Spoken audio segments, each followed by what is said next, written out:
In Washington, House Democrats say they will issue a subpoena to a key witness who was blocked by the White House from testifying today in the ongoing impeachment probe. Failure to produce this witness, the failure to produce these documents, we consider yet additional strong evidence of obstruction of the constitutional functions of Congress, a co-equal branch of government.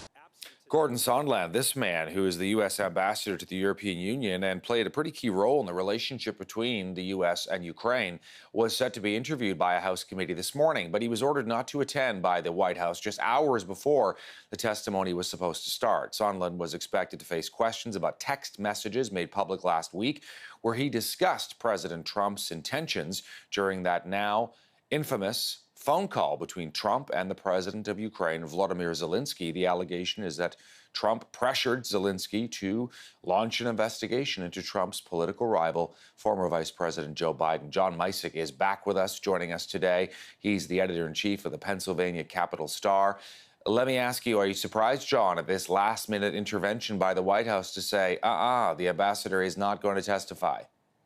You know, Todd, the White House has effectively declared war on House Democrats with this latest action.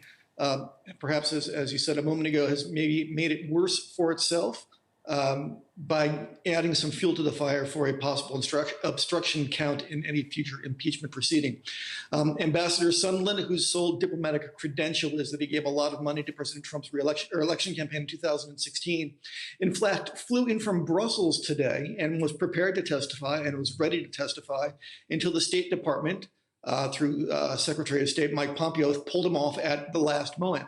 The strategy here by the White House seems to be to want to starve House Democrats of as much information and access to witnesses as they can to try to choke off this investigation. Right. And the New York Times also reporting, that one White House official, this is according to the whistleblower here, John, one White House official said this call between Trump and the leader of Ukraine was crazy and was frightening here. What are you watching for here? If this is kind of a showdown, who blinks first?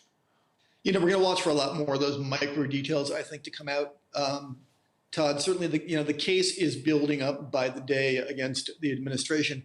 And I'll be curious to see how long they can put up resistance to subpoenas and court orders, and how far they're going to want to go to the mat in legal fights to block the Democrats rather from getting information.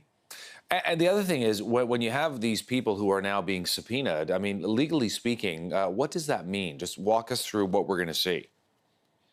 So a subpoena obviously is a court action where you are being called to testify. A congressional subpoena has the force of law, and if you ignore it, you can be held in contempt of Congress. You can actually be jailed. They have a little cell in the bottom of the Capitol, especially for that purpose, though it has not been used in a number of years. Naturally, the counter strategy is to go to court to try to get the subpoena quashed. Doing so protracts and draws out a battle, because that can take anywhere from a few days to a few weeks.